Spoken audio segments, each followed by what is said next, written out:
What is going on, everybody? Welcome back to a brand new episode of Crush This, a Monster Truck podcast. My name is the Monster Truck Conductor, also known as Bradley Shaw. Well, I messed that up. Wow. My brain is not working right today, guys. I messed up the announcement yesterday that we're having Alan on. Said 42 car crush instead of 46. But, it is what it is. It happens. Before we get going, guys, I'd like to thank our sponsors, the people that support us since day one. First of all, Joey Sylvester and High Octane Coffee. Joey was our very first guest on the podcast. We always have him on every single year. A couple weeks ago at Norwalk, Ohio, he did the world speed record attempt and got the record back. Well, he didn't get it back, but he got the record. It was awesome to have him on. Joey has supported us since day one with stuff for giveaways, and the coffee's kick ass. J Concepts, Fred and Jason from J Concepts. Actually, my local hobby shop here carries some J Concepts parts, which I just found out, which is awesome to see. They've supported us. They also support Cheech with his RC racing and a lot of other, RC, like our good friend Josh Rhodes and so many other RC racers. They have things from bodies to parts to tires, whatever you need. J Concepts has it. JB Scale Graphics. They do a lot of licensed graphics for Bigfoot, Bad Habit, Obsessed, Obsession, many other teams. They just got a large format printer, so they'll be able to do a lot more stuff in-house. Go check them out. 6B Apparel. I got my 6B Apparel shirt on today. Awesome quality. This is our retro wave design.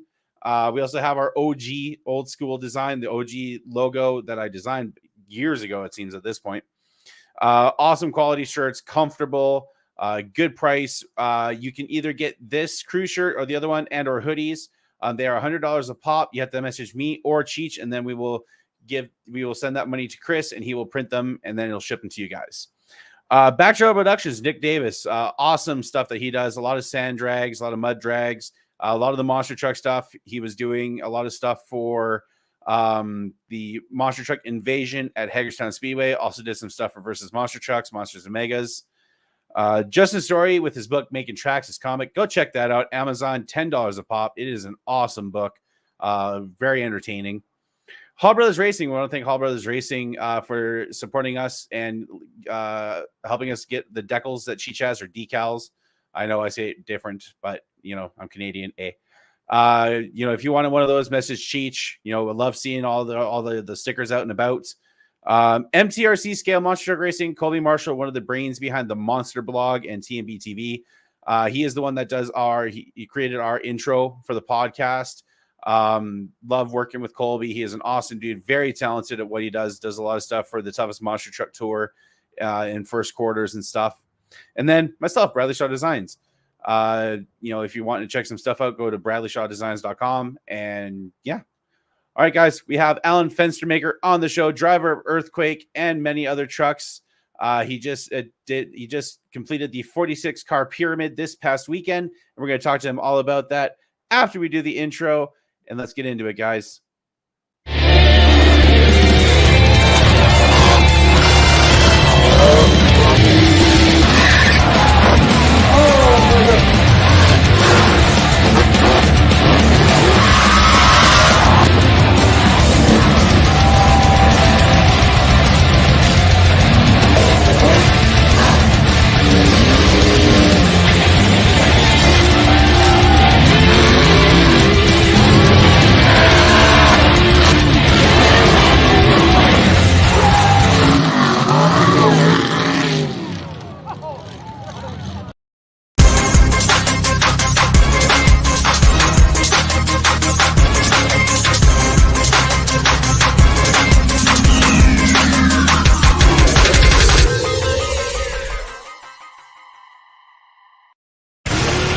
This isn't your typical motorsports podcast.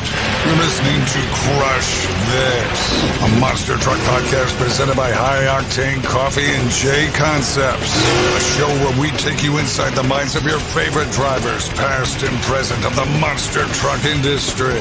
And now, your hosts, Brad Shaw and Dan Chichagash. Buckle in. The show starts now. And like I said in the intro, guys, welcome back to another episode. Dan is not here, by the way. Dan is in Colorado at the Colorado State Fair doing a display with the Raminator picture truck for Ram trucks at their display. So if you're in the Colorado area and you want to meet Cheech, go over there. But we have Alan Fenstermaker on the show. Alan, how's it going, man? It's going. So let's talk about this last weekend. Let's kind of just get into it right away. You know, this stunt that you attempted, you know, was done a lot back in the day. There's footage of Bigfoot doing it and other trucks. What was your thought process behind wanting to do something of this scale with your truck Earthquake? Well, I've always wanted to do a pyramid just because it's cool and it's an old school thing to do. And when I saw the picture of Rob Fuchs on top of the pyramid, I was like counting the cars. I'm like, okay, that had to be a 30-car pyramid. And yeah, it was. And I've tried to find a bigger one, and I couldn't. I know that Kodiak did a 20-car pyramid. So I said, well, you know, I could do the biggest pyramid if I did one tier higher, which is 42 cars, not 46. But so we set out to do that in 2017, and all we could do was round up. I did a 6-car first, which was kind of a learning experience. And then all the cars we could round up, I had to buy every one of them except I think 2 or 3. And we did the 20-car pyramid. And it just took 5 years to get everybody involved enough that, you know, we could round up 42 cars and have a place to do it. So it finally happened. You know, with setting up a stunt of this scale, you know, when you mentioned you did the 6-car pyramid and that kind of taught you a lot, what were some apprehensions that you had before going into even doing the 6-car? Because, you know, you don't have a lot of room for air when you're doing that. You know, it must be a scary thought, like, especially, you know, with the attempt that you just did. You're pretty dang high up in the air, and it's not a soft landing if you fall down. Yeah, I've made the comment that I've actually flown a truck almost twice as high as that pyramid, and it's not a big deal. But I'm here to tell you, balanced on top of that pyramid is a whole different story. It's terrifying and nerve-wracking, and yeah, you know, 6 inches either way, and your tires are hanging off the stack, and it was entertaining to say the least. That's definitely got to be a pucker factor, you know, bringing back something from the old days from the podcast. You know, talk about the preparation for the event, you know, sourcing the cars, you know, finding a venue to do it. Because a lot of people don't realize how much, you know, that takes to do something like this. You know, talk about, you know, who you guys had involved in it, finding the cars, and then finding the right kind of venue you found for doing this. Well, it's just, it all happened to fall in place at the same time. Tim Howard, that builds a lot of tracks for a lot of different promoters. He does announcing, and he's just a really great guy. Well, I had told him about wanting to do the 42-car pyramid, but I just could never get the cars together. Well, a guy local to me, reasonably local, he's about an hour away, wants to do a fundraiser event for this place called Peterson Outdoor Ministries, and they do a lot with military veterans and first responders. And Tim said something to the guy in charge of putting on this event, Bruce, and Bruce luckily thought it was a great idea, and that guy's a bulldog, and he just went after it from the get-go. So he lined up the venue, and he got in contact with all the scrap yards to get the cars. But once he got a promise for the cars, then it was up to me, and I called in every favor I could find, and just a bunch of us started hauling cars from all these local scrap yards to the venue. And then we had Bruce again, got the forklift donated so we could actually stack the pyramid. You know, you mentioned Tim Howard, and Tim is such an awesome guy. Anytime he's done stuff with Nick and Back Channel, Mr. Showbiz, and him doing what he does, Tim is a very entertaining guy. You know, when he would be on V2 vids at some of those smaller shows with the Vaders crew. He'd be just a ball of energy.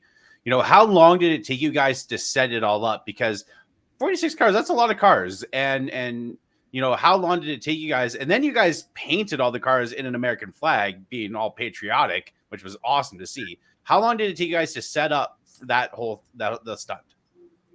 Okay, so 5 years ago, I did the 20 car pyramid. So I already had what you can't see in a lot of the videos is in between the cars, there are steel spreader bars that keep the cars 3 feet apart, and they lock around the B pillars of the cars and pin together.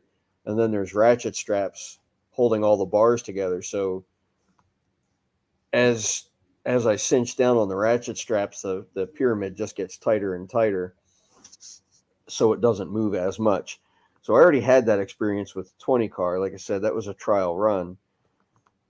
I allotted 8 days to move all the cars. We had all the cars at the venue in 2 days. I allotted 2 days to build the pyramid, and I had it done in like 16 hours. Oh, wow. So, yeah, it was. I just got in the zone and went with it, and like I said, it happens kind of quick, but then we went back over it and checked straps and checked the truck and tire pressures and made sure everything was right and made sure all the dew had burned off the stack, and we got the paint sprayer. Was a little bit of a story. No, all the local tool places stopped renting paint sprayers because apparently they were coming back jacked up. So a friend of mine owns Wildcat Tool Rental, and he was not renting them, but he said, I'll sell you some of the ones that we had. So he cut me a great deal on it, and that's the sprayer I now own for painting cars. I wish we had that when I did the Throwdown show in Edmonton. We didn't have a paint sprayer. All we had is one of those little Wagner like refillable, like you had to take the thing out, pour paint. Yeah, I wish we had something like that. So, well, I got the hookup now. But yeah, and that was all Tim's handiwork. He's because Bruce said, I want to paint a flag on it. I'm like, yeah, that's a great idea. And Tim's like, well, I want to do it like this. And he went to town, and I bet you in 4 hours it was painted. So, you mentioned, getting the truck prepared. Is there anything you did differently? So I know you've done some stuff at the Springfield Fair with Map Motorsports and other events like that. Did you have to do anything different to Earthquake to get it prepared for this, compared to a normal show for you? Well, yes and no. This year, I kind of upped the bar on what I expected out of Earthquake. So over the summer, it got another 40 feet of tubing for bracing in the chassis. It got heavier duty steering. It got a bunch of upgrades with the intention of I'm going to start pushing the truck harder and harder. But in the back of my mind, that's, the stronger the better for the pyramid. And that's pretty much how it evolved over just this year. Let's go over the attempt. What is when you're going, because you've done this, you mentioned the 20 car pyramid and the 6 car pyramid. When you're facing something like this and you're lined up in front of the pyramid and you're looking up, what is your mentality for it? Is it just nice and steady? Just try to keep it straight. Like what's your mindset when you're doing something like this? Yeah, my mindset. Oh boy, here we go again. Yeah, it's bumping up on the first 2 cars is the second hardest thing. Breaking over the top is the first hardest thing. Climbing and descending is not a big deal. On this pyramid, though, we had a lot of oddly matched cars. So every time I bumped up on the next tier of cars, the truck shot to the right. So I had to counter steer back. And there's a video of me, an in-cab video, and I watched it after the pyramid. I'm like, well, that's terrifying to watch because the truck's doing all kinds of weird things. but I was just laser focused on it and wasn't really paying attention to how much it was moving around. But yeah, and then you get to the top, I could not see anything. I couldn't see any of the pyramid. I couldn't see the ground. I couldn't see anything. So you have to break over the top more or less blind until you can see again and then come back down the backside. That just sounds scary, man. Like I couldn't imagine. It's just sky. It's just sky. It's just sky. I couldn't imagine like that. You are a madman for attempting this. Like it's, and you mentioned like, you've been twice as high in a race truck, but doing this to me it seems scarier than that. It really is. I've had a lot of guys, oh yeah, I'll follow you over the pyramid. I'm like, I don't think you want to.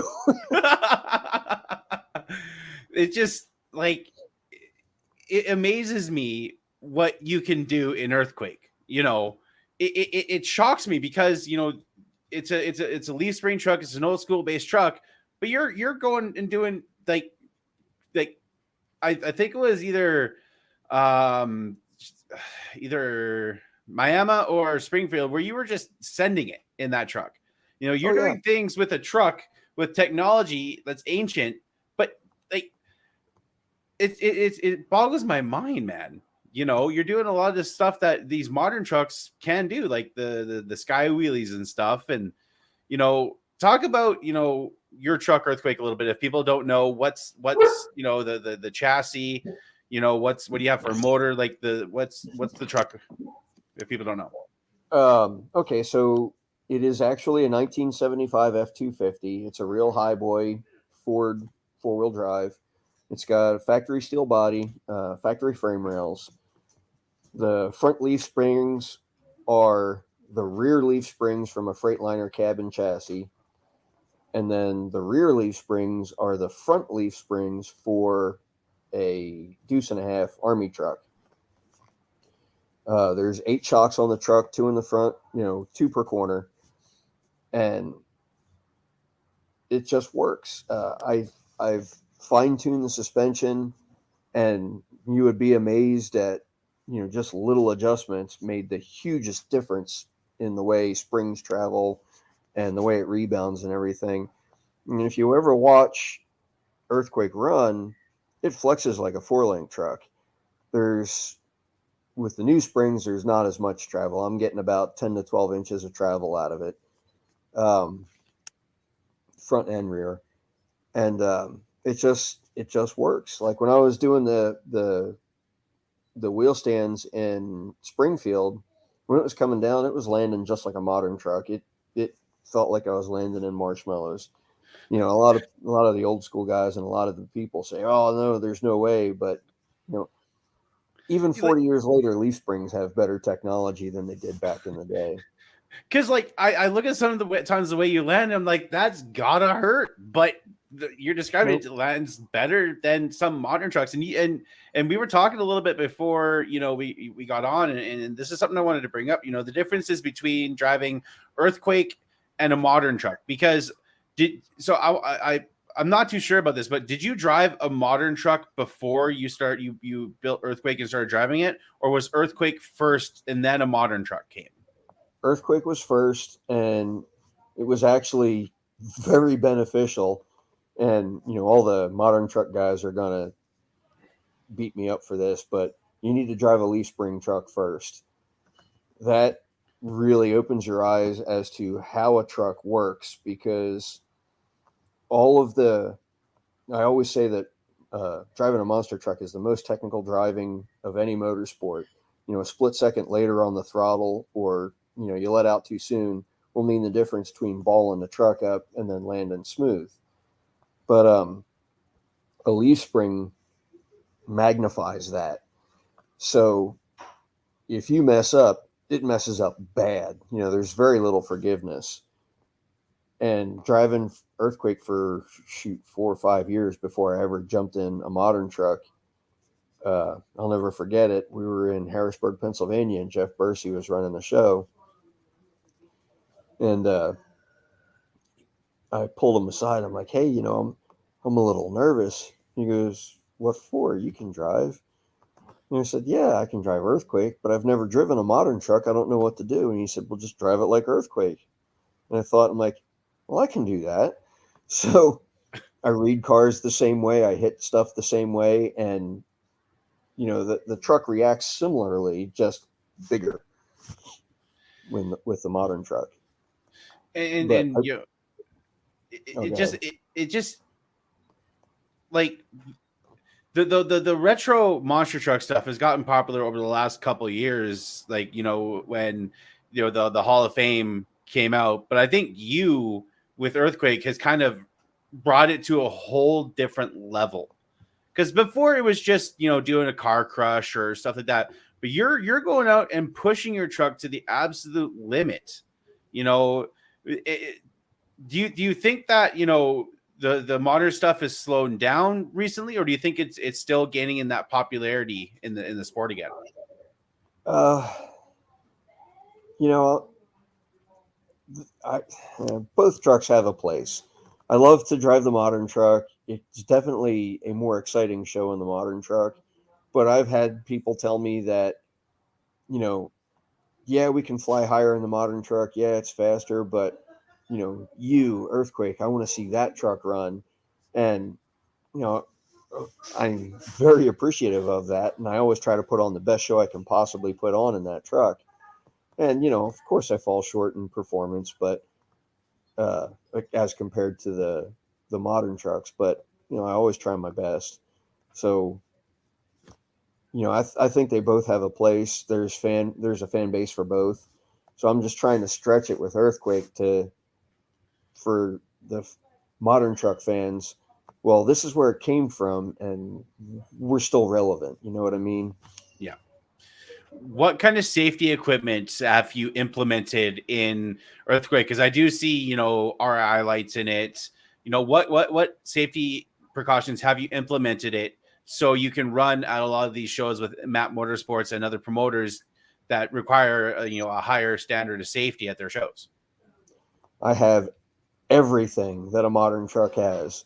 I have mechanical wheel restraints. I have the drive shaft cages. I have down to the nuts, the proper lock nuts on all the suspension parts, brake guards, containment seat, Hans device, everything that a modern truck has, Earthquake has. And then we were talking a little bit, and you've driven a couple different modern trucks. I only thought you've driven Wicked Sickness, Mark Andrews' truck, but you've driven a couple trucks. You mentioned to me earlier, like Tantrum, Barely Tame for James Chantina, and Cyclops. All four trucks, different chassis. Yeah. What are some of the differences between the trucks that you've driven? Like, which one did you like the most? Which one did you like the least? Because they're all different. Like, you got a Patrick chassis, you have one of the Terry Woodcock chassis, you've driven a concussion chassis. Which one do you prefer to drive out of those ones that you've driven so far? Oh, I told Dylan when I got out of Tantrum, that is the most amazing truck I've ever driven. If Tantrum ever loses a race, it's because the driver wanted to. That thing is an animal. Um, Brandon has that thing dialed in amazingly well. The suspension has just enough rebound. It's fun to jump it. You can slap wheel it. You can do whatever you want to do. Tantrum is the truck. Um, but they're all great trucks. There was never a truck I jumped in that was like, wow, this thing's a pile of junk. Like Wicked Sickness, no truck flies like Wicked Sickness. For all the reputation that truck used to have, when we dialed that truck in, I could launch that thing 30 feet in the air and it would come down and land gorgeous. Like I said, there is no truck that I've ever been in that flies like Sickness. Um, no truck wheelies like Cyclops, and uh, Barely Tame.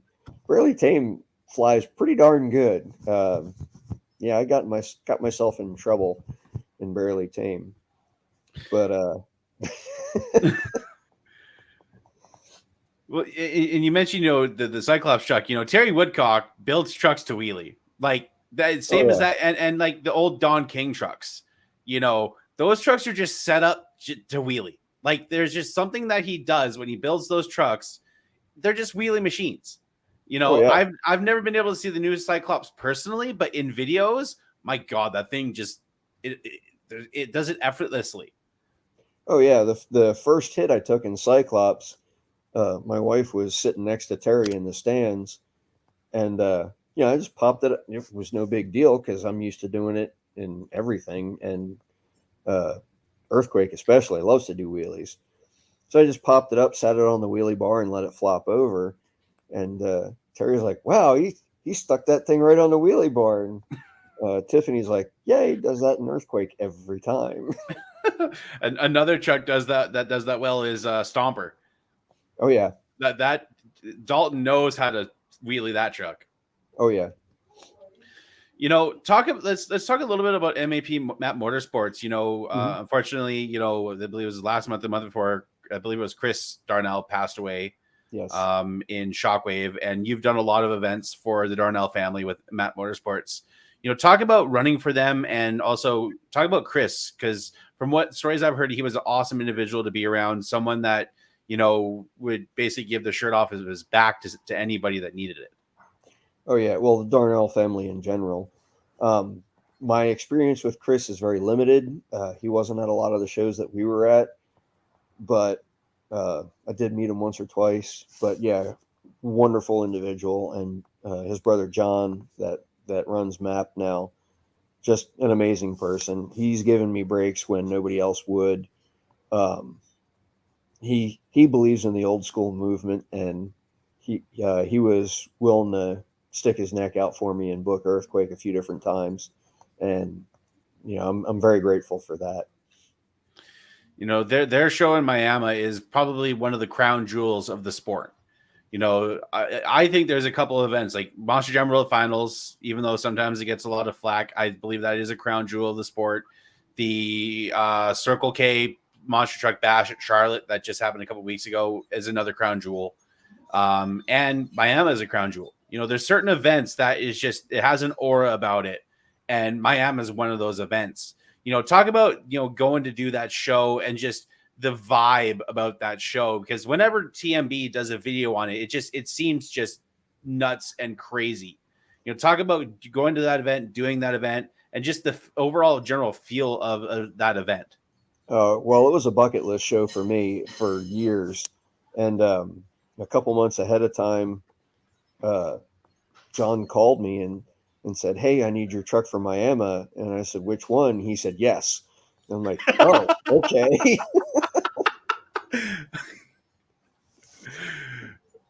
That's So we we loaded up Earthquake and Sickness and went down there, and I drove both trucks in the same show. And I at first thought that was going to be fun, and it's not fun. It is not. I could imagine you're running from one truck to the other, and Oh man, well, it was funny because I was first out in wheelies with Sickness, and then after wheelies, um, I had to do the exhibition with Earthquake, and then I was first round of racing with Sickness and racing. So I said, well, um, and I wish I had video of it, but Mark was going to drive Earthquake out for introductions just so all the trucks were out there. And I watched him scramble up to the top of the tire because you have to climb through the door on Earthquake. And he finally gets to the door jam. He looks in, he goes, "I can't fit in this truck." So I was like, "Fine, you drive your truck out for introductions. I'll drive Earthquake." So we switched places. I jumped in Earthquake. We did introductions. I went back from introductions, jumped out of Earthquake, ran over to Sickness. I barely get time to get belted in, and I might have been second because they knew I had to switch around. But I barely get belted in. They're calling me out for wheelies. I go out and I do my 2 hits, and now, instead of doing any kind of donut or anything extra, I just 2 hits and I'm out because I got to jump out of Sickness, jump back in Earthquake, do my exhibition, jump out of Earthquake, jump back in Sickness, and I'm like, You were just running around like a chicken with your head cut off that night. Oh yeah. They changed the order around the second night, so it wound up working out a little bit better. But yeah, the first night was a little hectic. That's one of my bucket list shows to go to. John always brings like a killer lineup. No matter what, you'll see some of the Kohler trucks there. You'll always see Devin Jones, the hometown hero. Yep. It just, and some of the most craziest crashes have happened at that show. You look at little John Zimmer a couple of years ago, one of his first shows doing that. I think he's done the show a couple of times now, but that crash that he had there, and it's just, there's something about that show that just it's old school, straight line. That's what I love about that show personally, like the straight line drags. Like I grew up watching the Penda series, seeing straight line drags, just two trucks, horsepower, whoever gets the best, I just love it. There's nothing like a good straight line drag. Yeah, if in straight line, the tracks that John builds are a lot of fun to drive if you're in a modern truck. If you're in Earthquake, not so much fun because he builds his ramps kind of on the large side, like way on the large side. So, yeah, it hurts a little bit landing those jumps at Earthquake, but and yeah. getting to do some of the MAP shows, you get to see a lot of these younger drivers do the shows. I mentioned John Zimmer Jr., Zach Garner. Want to give a quick shout out to Chuck Pocket, Chucky's Charlie Pocket's son, Chuck, getting to drive Sinistar. Elliot giving him that opportunity. Awesome to see that kid. I hope he gets in a truck eventually. But, getting to see a lot of these younger drivers getting, these opportunities and driving, it must be cool for you to see this next generation coming up and what they're able to do in these trucks as well. Oh, it's amazing. And I take nothing away from Zach because he'll whoop me no matter what truck I'm in. That kid can drive. But, I'm the 50-year-old man, in the leaf sprung truck, and I'm just watching these kids wheel these trucks around. I'm like, you young whippersnapper. Well, it just Zach, I think he's one of the best drivers right now in the sport. The kid just, he has it. You look at the stuff he did with Monster Jam, doing some of the stadiums. What he did in Atlanta, I believe it was either 2020 or 2021 when he got the chance to do the Atlanta show at the Motor Speedway there. It's incredible how much the sport has grown even in the last 5 years. Absolutely. The level of talent that's come out in the last 5 years is mind blowing. Oh yeah. Even more look at when Tyler Menega came into the sport, and Colton Eichelberger, them doing the poppers and stuff on that more Monster Jam tour. Now you see Ryan Anderson, the stuff that he does in his truck, it makes it look like it's a video game. Yeah, it does. Ryan's a whole different level. I don't even know how to. There's nobody in my mind. Nobody compares to Ryan because he throws that truck around like you said, like he's playing a video game. And the cool thing about Ryan is he's a fan. We had him on the podcast like months ago, and he loves the old school still. He like, that's the one thing I love. Like, you see a lot of these drivers come in, the fly-in drivers. Mm-hmm. But Ryan, like, he'll work on the truck if he has to. He'll get his hands dirty. He loves the sport. And that's what I love to see. That's what I love seeing you out there because you love this sport. And the other drivers that love this, and that's why they do it. They're not in it for the fame or the money. They do it for the passion of the sport. If you're in it for the money, you're in it for the wrong reason. Yeah. And like, it's so cool to see how this sport has evolved. Like I was at a show 2 weeks, about a little over a week ago in Edmonton for a Monster Truck Throwdown.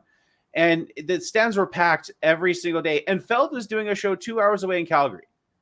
It just shows like even just the independents are still there.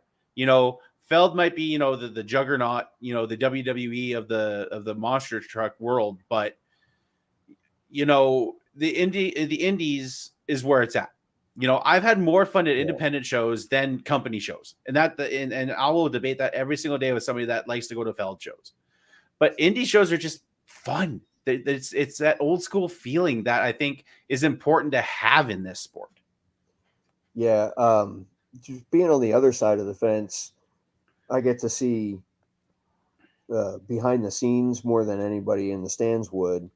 And I used to be a drag racer, and how I say it is, on any given night, on any given track in the country, there's 200 cars that show up. In reality, there's only about 200 trucks that run with regularity in the monster truck world. So our world is much smaller. Yeah. And I've compared it to a dysfunctional family. And, there's characters in every family. But, if push comes to shove, we're all there for each other. And yeah, it's on a level that's not in any other motorsport. And that's what I love about it. Yeah, and you mentioned there could be 200 cars. Look at the U.S. Nationals when it comes to drag racing. That's upcoming. Like, I'm a drag racing nerd as well. Like, I love that sport. That was one of my first loves of any motorsport, even before monster trucks. You look at the U.S. Nationals. Like, I saw a post from Brian Loans, the announcer for NHRA on Fox earlier today, and the car count for the U.S. Nationals is out of this world. They go all the way from, I think they start either tomorrow or Thursday and go all the way to Monday. Oh, wow. Yeah, the final eliminations for the U.S. Nationals are on Monday. It's that race alone is such a legendary, iconic race. And I do see a lot of similarities between drag racing and monster trucks. With some of the personalities that we have in the sport. You look at a guy like John Force. I relay John Force, who his counterpart is in the monster truck world, would be Dennis Anderson. I was thinking the exact same thing as soon as you said John Force. But yeah. You look at some of the older guys in the drag racing industry. You look at guys like, Al Hoffman. We have a lot of personalities like that. And I think that's what we need. We need those personalities. And another thing you touched on, the monster truck industry is like a family. And it is. It's a dysfunctional, messed up family. We love these stupid, loud, dumb, big trucks. Yep. No matter if you have to stay up all night to fix it to get for the show the next day, we still love it. And like, one of my favorite things to see at a show, like even if I'm working the show or if I'm there as a fan, is the kids. Like, seeing the kids and how excited they get about this stuff. It's like I remember when I was in their shoes. The moment that made me realize that, I was doing a show in a little town. It's not little, but about an hour away, a place called Dawson Creek, British Columbia. It's the start of the Alaska Highway. And I was doing a show, and I was helping out the Straight Up Racing crew, Bill Payne and them.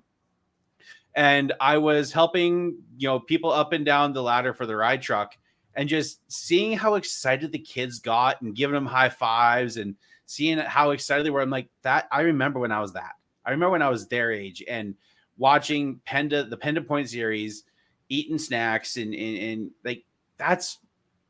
I was like, that's why I do this, because I was in their shoes at one point.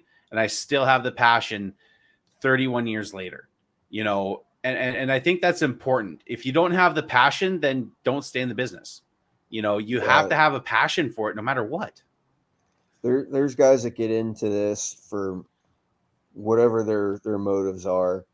And I've said, if you do it for any other reason than to see a little kid smile, or a big kid for that matter, the 4-year-old that comes out to see Earthquake run because that's what he remembers. But if you do it for any other reason than to make people smile, it's just not worth it. The aggravation you go through, the work it takes, but the reward is making the kids smile. Like, we've done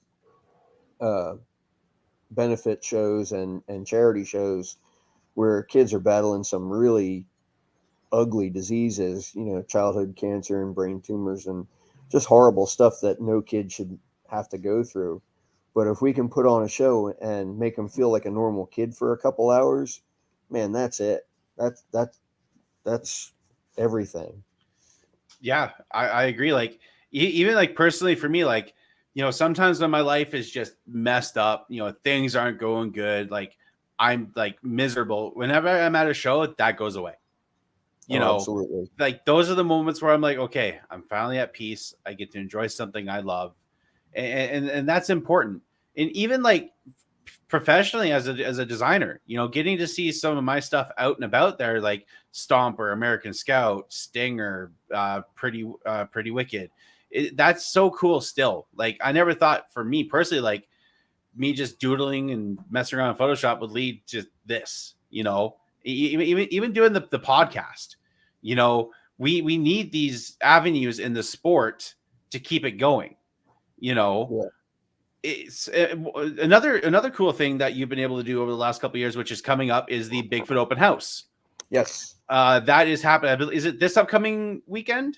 No, it's the weekend after, so it's September 10th, and BFT Heath Paget will be there again.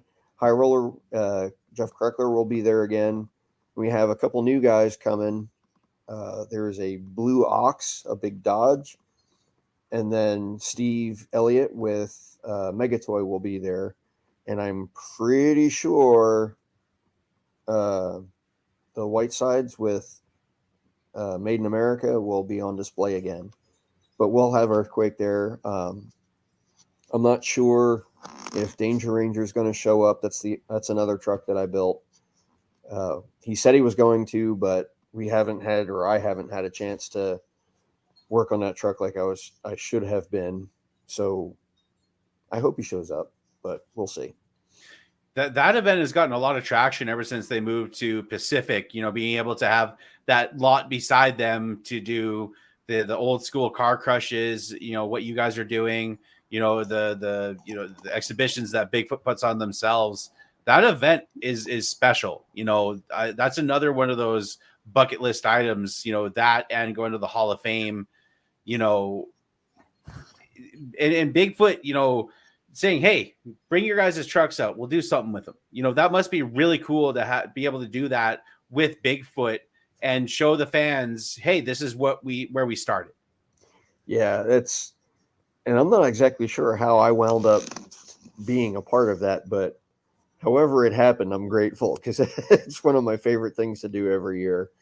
I know Jeff Kreckler got to be friends with Jim Kramer, and I messaged him when he first got High Roller, and I said, I'm a Denside guy, and I was actually trying to raise the money to buy High Roller before Jeff did, but he has more money than me, so he bought it first.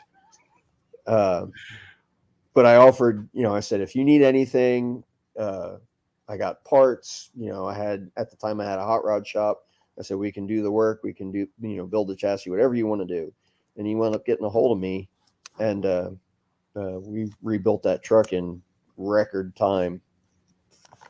So in 2015 or 2016, I don't remember which, but it went from a bare frame to a roller with a tilt nose on it in 17 days. Wow.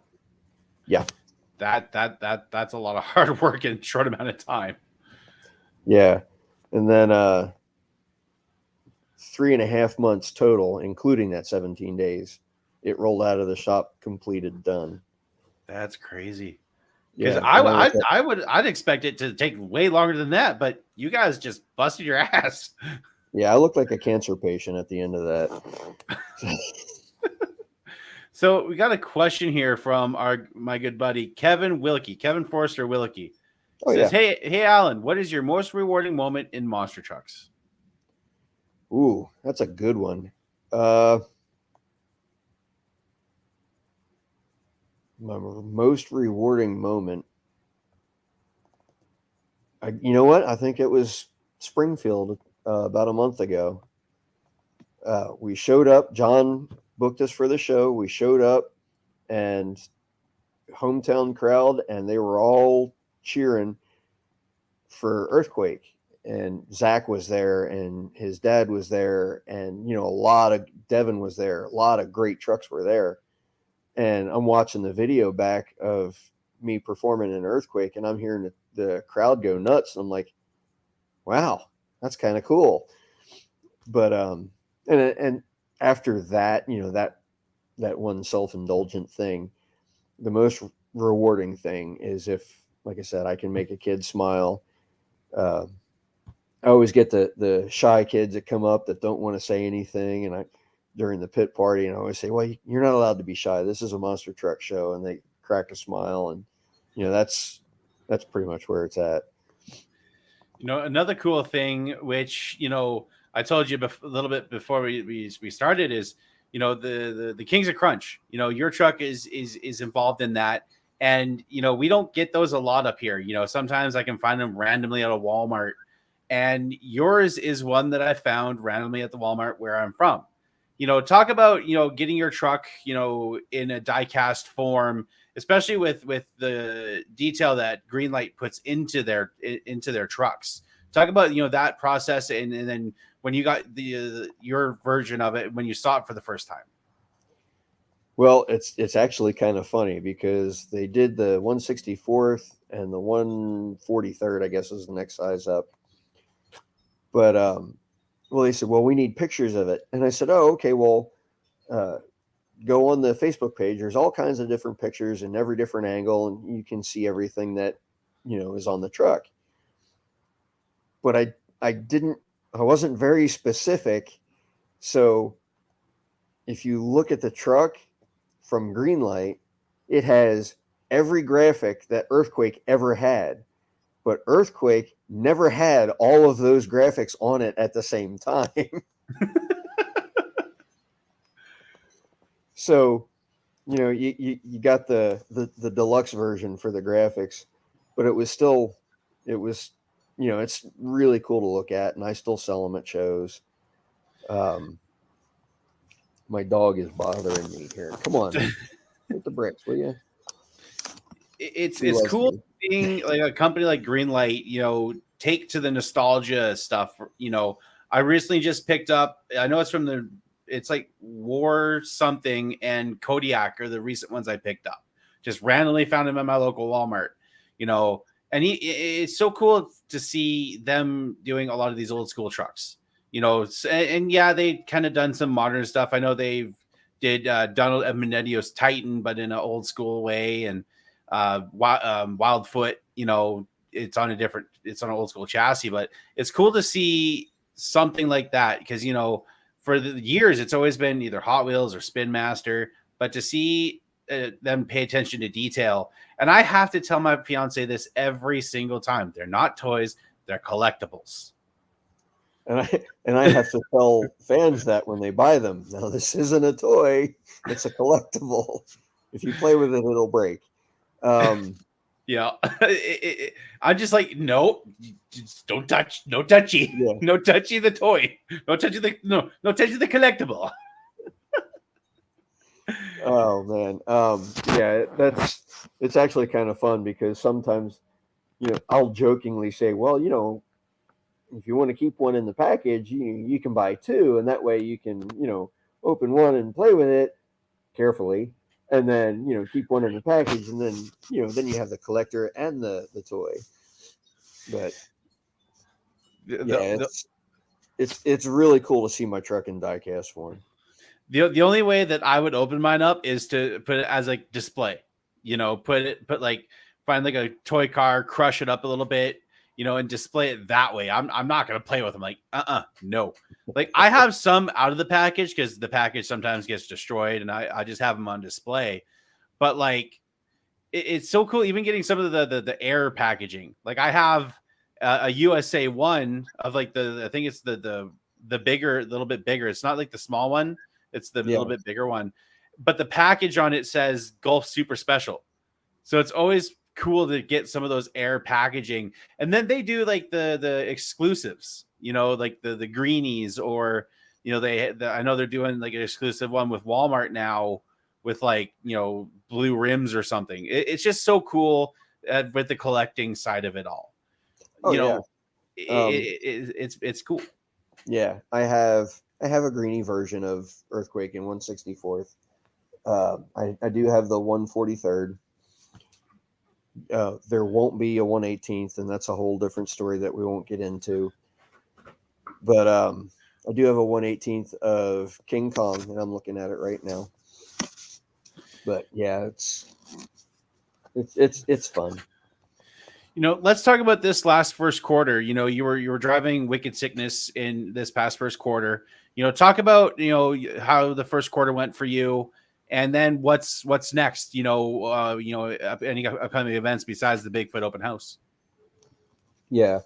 As far as events, we only have uh, two. I think I have a display or a touch a truck thing for one of the local schools, and then we have the venue that let me put the pyramid up. We're actually doing a 7 truck show plus a ride truck September 11th. Well, the show is 10th and 11th, but I'm in Bigfoot obviously on the 10th.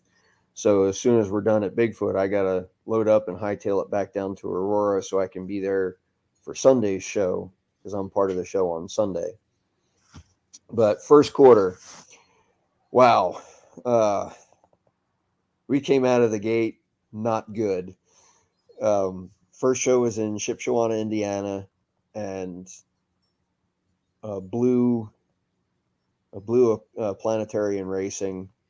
So we took the hub apart because we didn't have the right pieces to put it back together.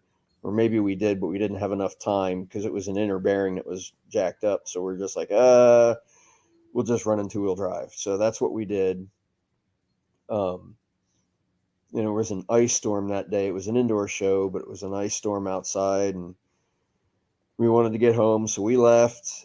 And sure enough, like an hour down the road, we lose a trailer tandem.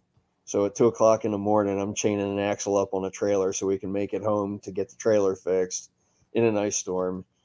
And that was how my season started. Yeah. And it just didn't get much better from there. Oh man. Trust me, I know how that weather feels. We deal with that for half the year up here, and it's not fun. Yeah. We went down to Mississippi, and they said, "Oh yeah, we have showers there." I'm like, "Cool, we won't get a hotel room." So they had showers, and it was a pavilion, so there's no walls in the arena, and it was 36 degrees, and the shower rooms they had 4 block walls and drop ceilings, but the drop ceilings, half the tiles were missing. So as the sun's coming up, I'm taking a shower in 36-degree weather, pretty much outside, shivering my you-know-what off, thinking, yes, the glamorous life of monster trucks. Oh. So that show was a disaster. Every time I started the truck, something broke. But we made every round. We thrashed on it and made every round. Where'd we go? We had a couple shows in Texas. I wound up not being able to go to. And then we did New Mexico, Farmington, New Mexico. Now that show, we had partly shredded a blower belt in Mississippi because I came off the floor and Mark said, "Where's the rest of the blower belt?" And I look and there's an inch of it missing. And I'm like, "Well, that's a fine question. I don't know. It must be out there somewhere." So we didn't get the new one in time, and we're in New Mexico. It's a matinee and an evening show. I'm in freestyle, just getting the truck to spin for a cyclone. That's how I'm going to end my freestyle pass. And the truck falls on its face. I'm like, what in the... And I can't get the truck to run. And then I try to turn it to get it off the floor, and it won't turn. And I'm like, oh, I know what that is. So, yeah, I lost the rest of the blower belt. We didn't have a blower belt, and we're sitting there. You're like, okay, what do we do? What do we do? What do we do? What do we do? So I took a piece of string, and I went around the pulleys on the blower, and I handed the string to Mark, and I said, "Go get me 3 serpentine belts this long." He looked at me. He goes, will that work? He said, it's got to work better than what we have. It's got to work better than nothing. Yeah. Well, he found two, and we threw them on there, and it got us through the show. But I was so mad because that truck, everything was broke. I spent 12 hours welding the truck together at home. We loaded it up. We unloaded it in New Mexico and found more broke stuff. So we had to rebuild 3 of the shocks while we were there. And there was just a bunch of other stuff. We had to tune for altitude because it's so high. And like, it's just mounting on me because I've trying to keep this truck going. And we finally get it to the point where we can run it. And then the blower belt breaks. And that was like the straw that broke the camel's back. And Tim happened to be in the announcer booth.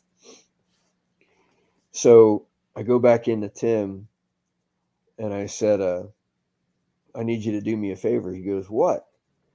And I said, and I'll edit my language, but I said, I need you to cut these ramps back vertical because if I can get this piece of junk to start, I'm sending it to the moon. And hanging from the ceilings, there are about 30 to 35 foot ceilings in this place. And hanging from the ceilings, there are 2 4x6 flags, a state flag and an American flag. And Tim jokingly put on a bet, anybody that can hit the flag with their truck, I'll give $25. After Tim sharpened up the ramps, I took his money. I hit that flag with the headlights. That seems like a total Tim thing to do. Yep. But yeah, the rest of the show went great. We had a good freestyle. Then we went up to Montana, and Montana was relatively smooth. We had issues with the hauler, and nothing major, but we drove through another snow/ice storm, and there was 4 inches of ice on the outside of the trailer that we had to chip off before we could unload the truck to do our display before the show. So, but the rest of the show went okay. Jeez, 4 inches of that. We don't even get that a year. That's just nuts. Well, we didn't really get it. Nobody up there got that, but driving down the highway, that's how much accumulated on the trailer. So by the time we stopped, I was out there with whatever we had because the tools were in the trailer and we couldn't open the dang door. So I was beating on it with a borrowed hammer and a shovel and whatever else we could steal to open the door so we could unload. Oh, we got good old Richie Kaiser in here. Says 1 hit Fenstermaker at Bloomsburg. That was another bucket list show, and I went out there loaded for bear. I won wheelie. I only got 1 hit for the entire night, but I won wheelies with it.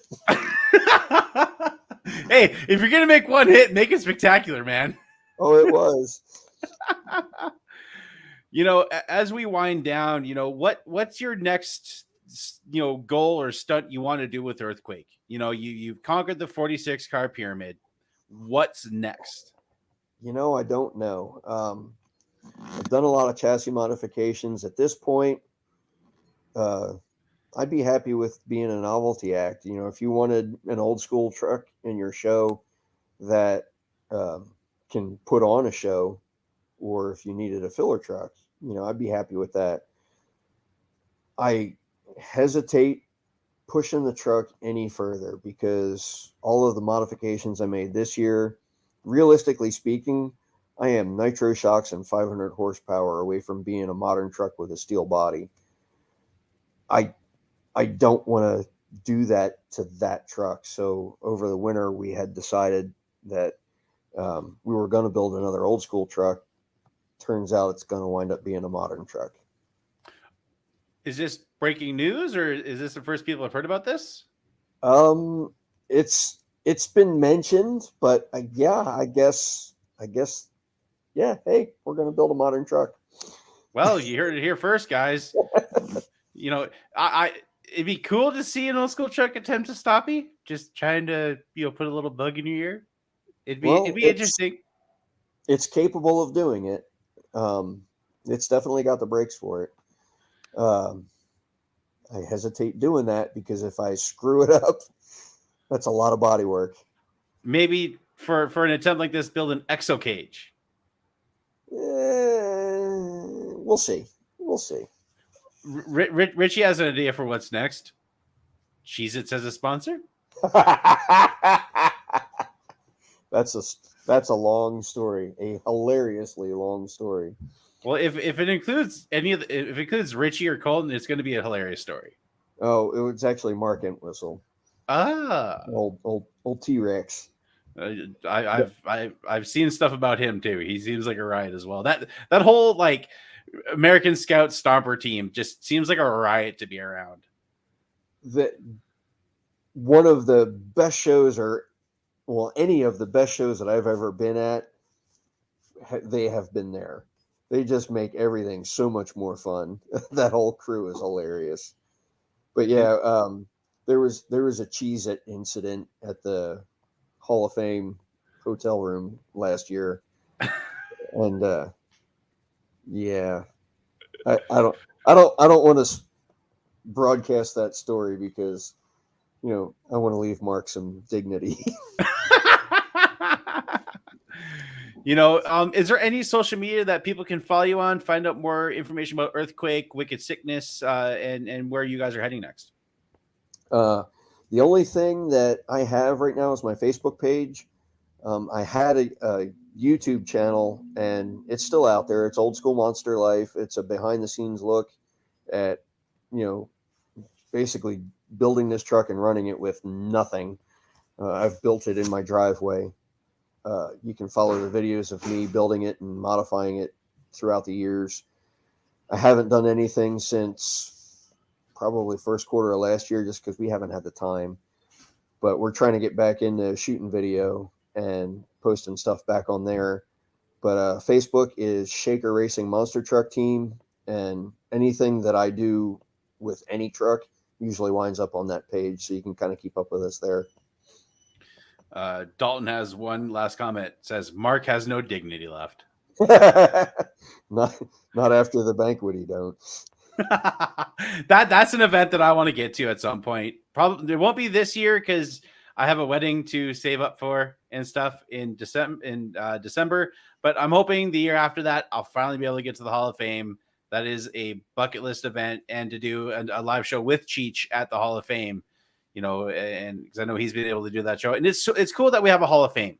A lot of other there's the Drag Racing Hall of Fame, NASCAR Hall of Fame. It was about time that we had one, and Jeff Cook and Ross Bonar and everybody involved with that. It's so cool to see how well, and them having Christopher Allen as the one of the guys that's heading a lot of the day-to-day operation. It's so cool to see, and this is just a personal thing. It's so cool to see somebody on the autism spectrum, as I am as well, seeing him live his dream and working in the monster truck industry. It's so inspiring to see that, and the passion that man has for this sport and how well he takes care of that whole facility is amazing. But I always like to tell this story. The first time I ever met Chris was at Indy Jamboree, and I think it was 2016. And I had Earthquake on display for the first time there. And he walks up to me, and we're just matter-of-factly talking about the truck. And the next day, I'm looking at his page, and our entire conversation, word for word, is written down on the page. I'm like, wow, that just blew me away. And like you said, to have him as the go-to guy or the curator, I guess, in the museum is an asset for sure. Oh, 100%. Alan, thank you for coming on. It was an awesome chat. We're definitely going to have you back on and keep us updated with the modern truck build. It's going to be cool to see. Are you going to have it as like an Earthquake name, or are you going to do something different? The truck's name is Magnitude, and it's Magna space apostrophe Tude. I like because my daughter may end up driving it, and that name fits her better than. Well, So if you need a designer, I know a guy. we have pictures drawn up. It's actually a 73 Mach 1 Mustang. Ooh. Yeah. The body's sitting here. Like I said, we had everything to build it as an old school truck. But when I did all the upgrades to Earthquake, I stood back and I looked at it. I'm like, yeah, I got to stop building this truck and just build a modern truck. So that's when we changed gears on the other one. Richie says, "Oh no, not the driving." So again, Alan, thank you for coming on. It was awesome to have you on. Hopefully, we can do an episode with Cheech, and because he's more the old school expert, when it comes to the podcast. I know myself about the old school stuff, but he's like the nerd when it comes to that. But guys, I'm not too sure who we'll have on next week. I will find that out from Cheech. Another kind of announcement that I want to do. I'm working on doing a virtual event with the YouTube channel, the T-Ray /Sonar 118 channel with Rigs or Rods. Planning on doing kind of like a virtual event. It's in the works right now. Still trying to get details hammered out, what we want to do exactly, but it's something I've wanted to do for a long time. So keep an eye out for that. It'll be called the Crush This Invitational. Oh, wait, one more question. Kevin just posted. Says, wait, one more question. What's your worst Mongo moment? Oh, that is Quincy, Illinois. We blew one tire going out, 2 tires going back, and it caught fire twice in one trip. I have to ask, what's a Mongo moment? Mongo is what I named Old Blue, which was it. It was a hauler. It was my toter for a while. It was an international that hauled Gunslinger. It hauled Mopar Magic. It hauled Bad News Travels Fast. It hauled their ride truck Energizer. It hauled Stomper, and I bought it off of Joe Nectar. And then it hauled Earthquake. And it was big, it was ugly, but man, that thing would run. But yeah, it was always an adventure to drive that truck. Kevin says he knew it'd be Quincy. But guys, before we go, check up on your friends and family. Mental health is very important. It's near and dear to my heart. I've mentioned some of the struggles that I've gone through. And we just recently hit the 1 year or the 3-year anniversary of Mike Thompson's passing. If you're struggling, if you're dealing with something, please reach out to somebody. Your mental health is worth more than losing your life. We need you here on this earth. Your life is valued. Message me or anybody. It doesn't matter. If you're going through something, you're not alone. Okay, that number one, you're not alone. And reach out to somebody, please. But guys, thank you, Alan, for coming on. It was awesome having you on. This always happens. Like we just keep on going. Every single episode, it just goes on and on. and guys, I will find out who our guest is next week. I don't know if Cheech will be back yet. Then I know, like I said, he's up in Colorado at the Colorado State Fair for a display with the picture truck at the Ram booth. So if you're going to that event, please hang out with Cheech, and yeah, again, Alan, thank you for coming on. It was awesome. This episode will shortly be up on podcast platforms as well. I'll be doing that as soon as we're done here. And guys, as we always say, keep the rubber side down and the shiny side up, everybody. Peace.